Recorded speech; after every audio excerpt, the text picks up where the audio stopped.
नमस्कार दोस्तों, GS fighters के यूट्यूब चैनल में आपका स्वागत है। दोस्तों, टारगेट सीरीज़ के अंतर्गत हम प्रैक्टिस कर रहे हैं उत्तर प्रदेश पुलिस के लिए जीके और जीएस के क्वेश्चंस की। इससे पहले हम 5 वीडियोस अपलोड कर चुके हैं जीके और जीएस से रिलेटेड। यह प्रैक्टिस सेट नंबर 6 है। अगर आपने अभी तक हमारे चैनल जीएस फाइटर्स को सब्सक्राइब नहीं किया है तो प्लीज़ पहले जीएस फाइटर्स को सब्सक्राइब कीजिए। और अगर आपको हमारे टेस्ट पेपर्स की PDF बिल्कुल निःशुल्क चाहिए तो हमारे टेलीग्राम चैनल जीएस फाइटर्स से जुड़ना ना भूलें। आपको टेलीग्राम चैनल का लिंक इस वीडियो के डिस्क्रिप्शन में मिल जाएगा। वहाँ से PDF, हर प्रैक्टिस सेट की PDF आप ले सकते हैं। चलिए प्रैक्टिस सेट नंबर 6 को शुरू करते हैं।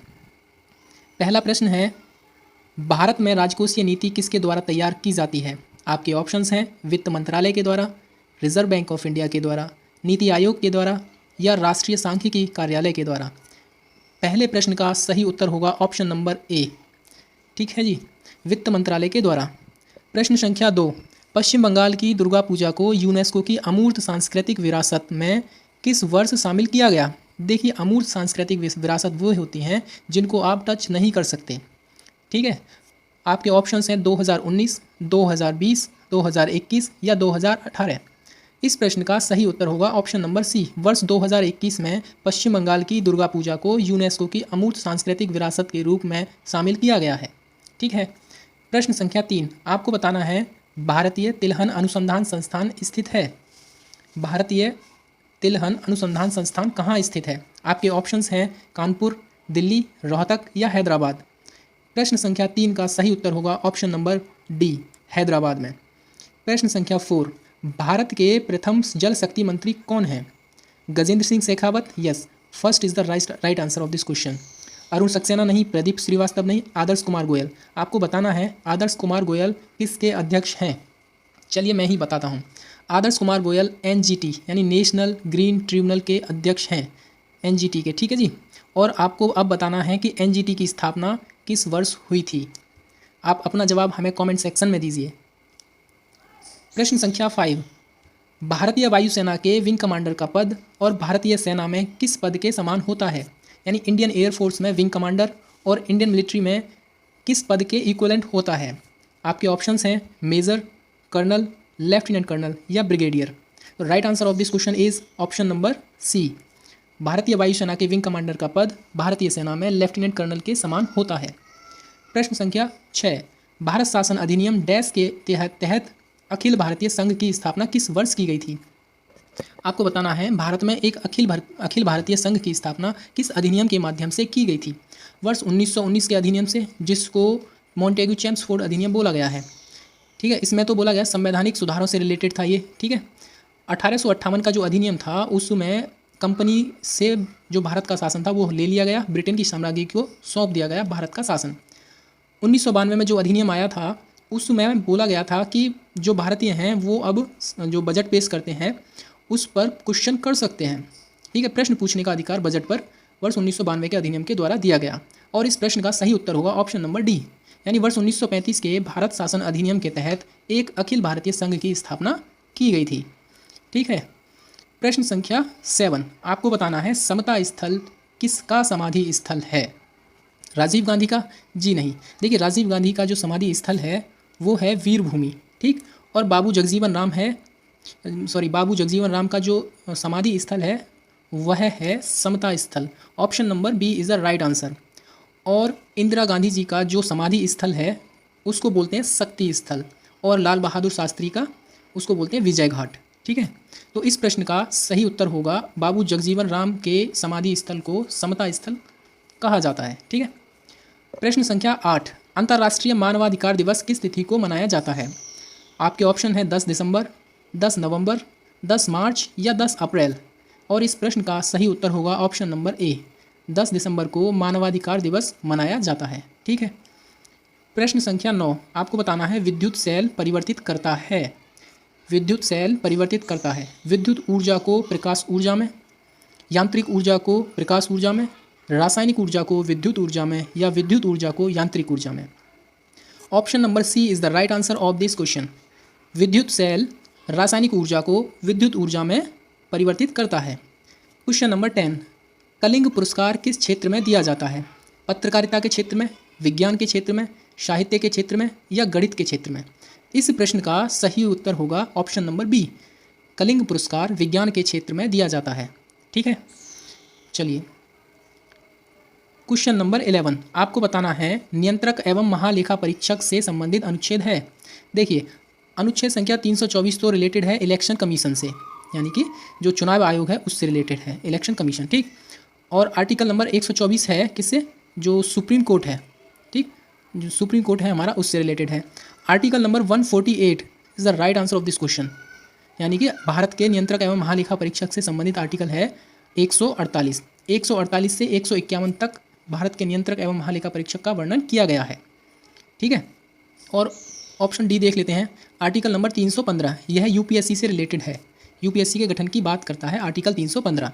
और आर्टिकल 312 जो अखिल भारतीय सेवाएं हैं उनके गठन की बात करता है। 12वां प्रश्न है, स्वतंत्र भारत के मंत्रिमंडल में रक्षा मंत्री कौन थे? स्वतंत्र भारत के मंत्रिमंडल में रक्षा मंत्री कौन थे? बाबू जगजीवन राम? जी नहीं, इनके पास था श्रम मंत्रालय। ठीक है, सरदार वल्लभ भाई पटेल ये तो गृह मंत्री थे और उप प्रधानमंत्री भी। पंडित जवाहरलाल नेहरू ये थे प्राइम मिनिस्टर। सही ऑप्शन है ऑप्शन नंबर ए, बलदेव सिंह स्वतंत्र भारत के मंत्रिमंडल में रक्षा मंत्री थे। ठीक है, क्वेश्चन नंबर 13, आपको बताना है वर्तमान में पाकिस्तान के प्रेसिडेंट कौन हैं? पाकिस्तान के राष्ट्रपति कौन हैं?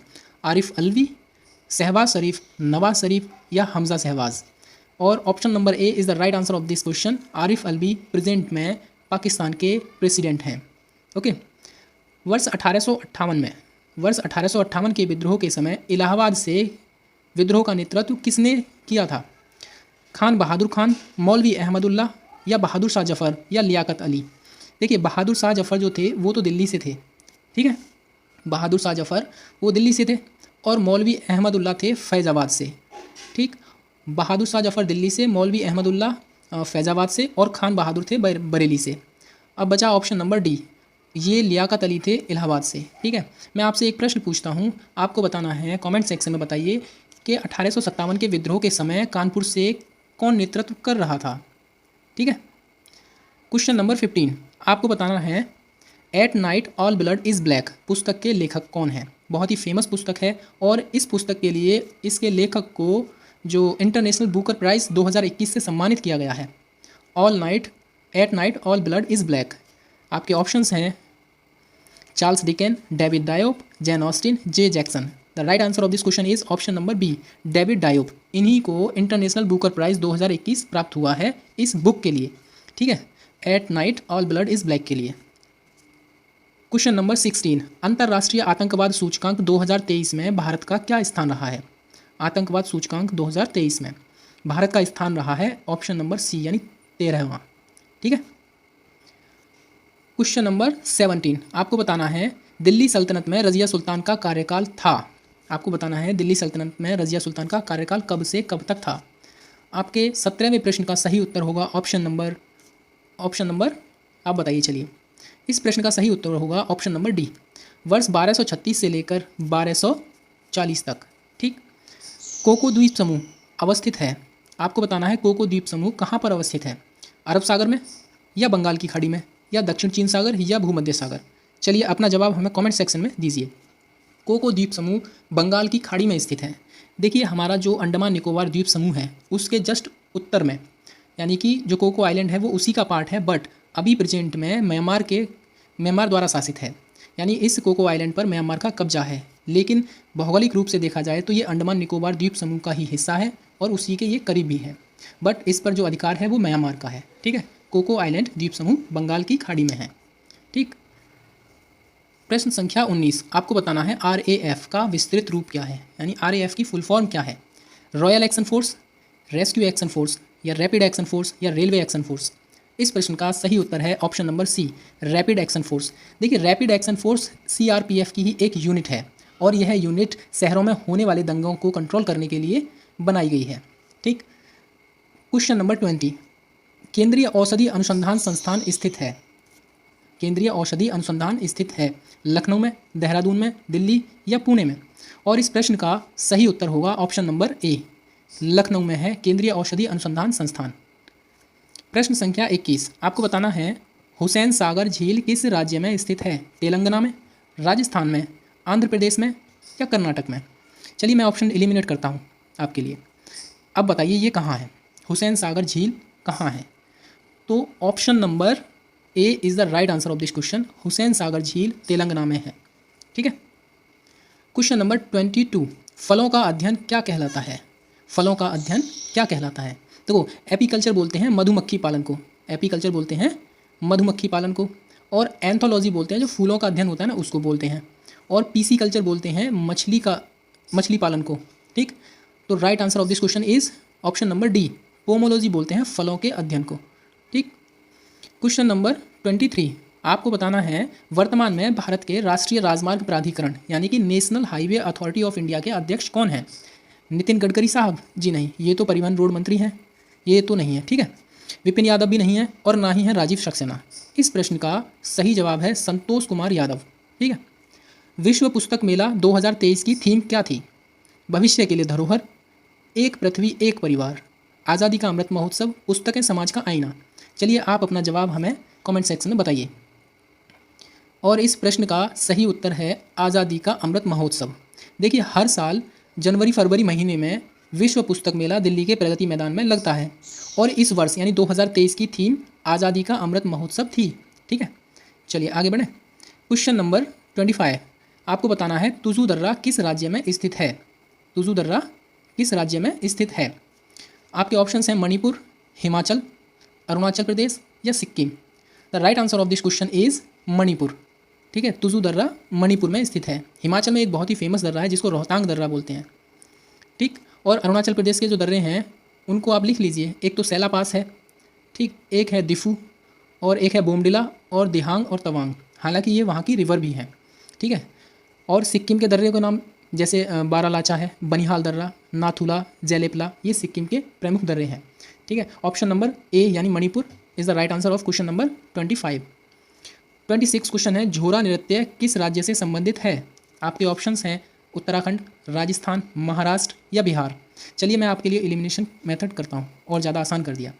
अब आपको बताना है उत्तराखंड में है या राजस्थान में। उम्मीद करता हूँ आपने अपना ऑप्शन चुन लिया होगा। The right answer of this question is Uttarakhand. ठीक है। झोरा नृत्य उत्तराखंड राज्य से संबंधित है। क्वेश्चन नंबर 27 आपको बताना है ओलंपिक खेल के 5 चक्रों में से किस रंग का चक्र एशिया को प्रदर्शित करता है? देखिए जो ओलंपिक होता है, ओलंपिक गेम जो होते हैं उसमें 5 छल्ले होते हैं इस तरीके से। ठीक, आपने देखा होगा, और उनके कलर भी अलग अलग होते हैं। ठीक है। इस तरीके से 5 छल्ले होते हैं। आपको बताना है कि एशिया को कौन से रंग का छल्ला जो है वो प्रदर्शित करता है। देखिए एशिया को करता है पीला, जो पीले रंग का जो छल्ला होता है वो एशिया को प्रदर्शित करता है। और ये 5 छल्लों का मतलब ही होता है 5 महाद्वीप। जैसे अमेरिकी कॉन्टिनेंट, अमेरिका में नॉर्थ अमेरिका और साउथ अमेरिका दोनों को एक ही काउंट किया जाता है। ठीक है। अमेरिकी कॉन्टिनेंट, यूरोप, एशिया, अफ्रीका और ऑस्ट्रेलिया। अब आप इनके कलर और कौन सा कलर किस कॉन्टिनेंट को प्रदर्शित करता है आप वो लिख लीजिए। जैसे यूरोप को नीला जो छल्ला होता है वो प्रेजेंट करता है, अमेरिका को लाल, ठीक है, और हरा जो है वो ऑस्ट्रेलिया को प्रेजेंट करता है। एक और है वो है ब्लैक यानी काला, जो कि अफ्रीका को प्रेजेंट करता है। उम्मीद करता हूँ आपने इनको लिख लिया होगा। चलिए 28वां प्रश्न है निम्नलिखित में से कौन सी अक्रिय गैस नहीं है? अक्रिय गैस नहीं है। ठीक है। देखो क्रिप्टॉन भी है, हीलियम भी है, रेडॉन भी है, बट हाइड्रोजन अक्रिय गैस नहीं है, ये सक्रिय गैस है। ठीक है। क्वेश्चन नंबर 29 ताजमहल को किस वर्ष यूनेस्को की विश्व विरासत स्थल की सूची में शामिल किया गया था? ताजमहल को किस वर्ष?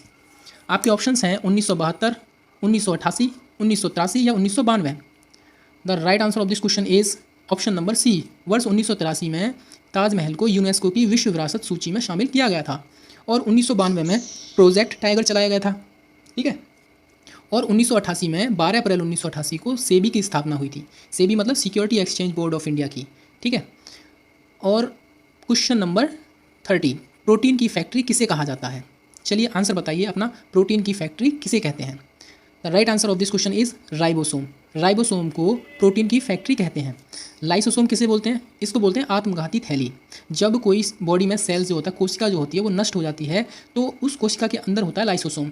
लाइसोसोम अपनी ही कोशिका को जो डैमेज हो चुकी है उसको पचा जाता है, यानी उसको वहीं पर खा जाता है, तो इसीलिए उसको आत्मघाती थैली बोलते हैं। माइटोकॉन्ड्रिया को कोशिका का पावर हाउस बोलते हैं। ठीक है, चलिए 31वां प्रश्न है, अंतिम गुप्त शासक कौन था? अंतिम गुप्त शासक कौन था? Vishnugupta is the right answer of this question.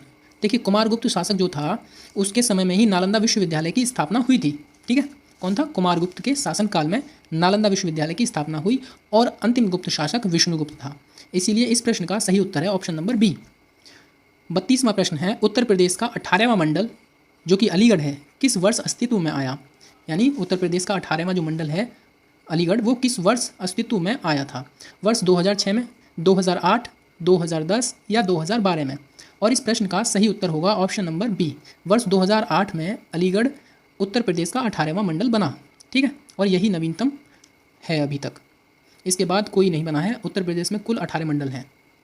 ठीक है, प्रश्न संख्या 33, आपको बताना है राष्ट्रीय हरित प्राधिकरण यानी कि नेशनल ग्रीन ट्रिब्यूनल भारतीय संविधान के किस मूल अधिकार से प्रेरित है? आपके ऑप्शंस हैं article number 21, article 19, article 14, article 24। देखिए, आर्टिकल 24 में तो बोला गया है कि 14 वर्ष से कम उम्र के किसी भी बच्चे को आप कल कारखाने या परिसंकट में काम में नहीं लगा सकते हो, यानी उनसे आप जबरन रोजगार नहीं ले सकते। ठीक है, और अनुच्छेद संख्या 14 में बोला गया है विधि के समक्ष समानता और विधियों का समान संरक्षण, यानी कि कोई भी व्यक्ति विधि से ऊपर नहीं है और सभी व्यक्ति जो हैं विधि के नज़रों में समान है, कानून की नज़रों में। ठीक है, आर्टिकल नंबर 19 में बोला गया है बोलने और अभिव्यक्त करने की स्वतंत्रता। आर्टिकल नंबर 19 में 6 प्रकार की स्वतंत्रताएं हैं, जैसे कि संघ बनाने की स्वतंत्रता, सम्मेलन की स्वतंत्रता, बोलने की स्वतंत्रता, कहीं भी घूमने फिरने की स्वतंत्रता, कोई भी व्यापार करने की स्वतंत्रता और कहीं पर भी बस जाने की स्वतंत्रता। ठीक है, तो ये ऑप्शन तो नहीं है। ठीक है, right answer of this question is option number 21, यानी जीवन जीने की जो स्वतंत्रता है ना, उसी से इसको प्रेरणा मिली है राष्ट्रीय हरित प्राधिकरण को। आपसे एक प्रश्न पूछा था मैंने कि एनजीटी के अध्यक्ष कौन है? आदर्श कुमार गोयल। और मैंने फिर पूछा था आपसे कि एनजीटी यानी नेशनल ग्रीन ट्रिब्यूनल की स्थापना किस वर्ष हुई थी? उम्मीद करता हूँ आपने इस प्रश्न का जवाब कमेंट सेक्शन में लिख दिया होगा। 34वां प्रश्न है कि हाल ही में चर्चा में रहा विपर्जॉय चक्रवात का नाम किस देश के द्वारा दिया गया? देखिए, विपर्जॉय चक्रवात जो है ये बना था अरब सागर में। ठीक है, ये बना था अरब सागर में और इस विपर्जॉय चक्रवात ने गुजरात को हिट किया है। यहाँ पर बना था और ये गुजरात को हिट किया इसने। अब आपको बताना है विपर्जॉय चक्रवात का जो नामकरण है वो किस देश ने किया? इस प्रश्न का सही उत्तर है ऑप्शन नंबर डी, यानी बांग्लादेश ने इसका नामकरण किया। ठीक है, चलिए क्वेश्चन नंबर 35, हाल ही में भारत ने किस दक्षिण एशियाई देश को INS कृपाण उपहार के रूप में दिया है? INS कृपाण, आपके ऑप्शंस हैं श्रीलंका, थाईलैंड, वियतनाम या कंबोडिया। देखिए, इस प्रश्न का सही उत्तर है ऑप्शन नंबर सी, वियतनाम को INS कृपाण उपहार स्वरूप दिया है। ठीक है, और कंबोडिया के बारे में आपको एक चीज़ याद रखनी है, दुनिया का सबसे बड़ा मंदिर स्ट्रक्चर कंबोडिया में है जो कि अंकोर वाट का मंदिर। अंकोर वाट का मंदिर जो है भगवान विष्णु से रिलेटेड है। हालांकि अब ये पूरी तरह से जर्जर हो चुका है, बिल्कुल डैमेज है, बट इसका जो स्ट्रक्चर है वो बहुत बड़ा है। ठीक है, तो 35वें प्रश्न का सही उत्तर है option number C, Vietnam. Question number 36, आपको बताना है ऑर्डर ऑफ द नाइल जो कि मिस्र का सर्वोच्च सम्मान है वह किसे प्रदान किया गया है? हमारे जो विदेश मंत्री हैं डॉक्टर एस जयशंकर को, या प्रधानमंत्री श्री नरेंद्र मोदी जी को, रक्षा मंत्री राजनाथ सिंह को, या राष्ट्रपति द्रौपदी मुर्मू जी को?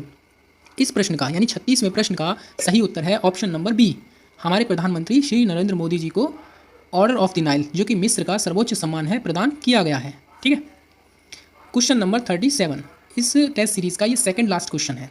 हाल ही में फीफा रैंकिंग में भारत का स्थान क्या रहा है? आप बताइए। हाल ही में फीफा रैंकिंग में भारत का स्थान रहा है 100। ठीक है, और ग्लोबल हंगर इंडेक्स में भारत का स्थान रहा है कितना? 107। ठीक, चलिए आप मुझे एक इंडेक्स और बताइए कि हेनले पासपोर्ट में भारत का कौन सा स्थान रहा है? हेनले पासपोर्ट इंडेक्स में भारत का कौन सा स्थान रहा है? इस पासपोर्ट में जो इंडेक्स है इसमें जापान ने टॉप किया है। अब आप मुझे भारत की रैंकिंग बताइए कमेंट सेक्शन में। 38वां प्रश्न और अंतिम प्रश्न इस टेस्ट सीरीज़ का, आपको बताना है हाल ही में चर्चा में रहा एरावत क्या है? Artificial intelligence super computer, robot है, कोई ड्रोन है या हाई स्पीड ट्रेन है? और 38वें प्रश्न का सही उत्तर है ऑप्शन नंबर ए, यानी कि ये है artificial intelligence super computer Airavat. ठीक है, तो ये था हमारा target series set practice set number 6 और ये रही इसकी आंसर की। आप अपने प्रश्नों को इस आंसर की के साथ मैच कर लीजिए। मैच करने के बाद आपका कितना स्कोर रहा है उसे प्लीज़ कमेंट सेक्शन में हमारे साथ ज़रूर साझा कीजिए। ठीक है, अगर आपने अभी तक हमारे चैनल जीएस फाइटर्स को सब्सक्राइब नहीं किया है तो प्लीज़ आपसे रिक्वेस्ट है, हमारे चैनल जीएस फाइटर्स को ज़रूर सब्सक्राइब कीजिए। और प्रत्येक टेस्ट पेपर की पीडीएफ आपको हमारे टेलीग्राम चैनल पर मिल जाएगी। जीएस फाइटर्स के नाम से हमारा टेलीग्राम चैनल है। अगर अभी तक चैनल सब्सक्राइब नहीं किया है तो प्लीज़ चैनल को सब्सक्राइब करके वीडियो को लाइक ज़रूर कीजिए और शेयर भी कीजिए। चलिए, ये था हमारा प्रैक्टिस सेट नंबर 6। फिलहाल इस वीडियो में इतना ही। Thank you very much.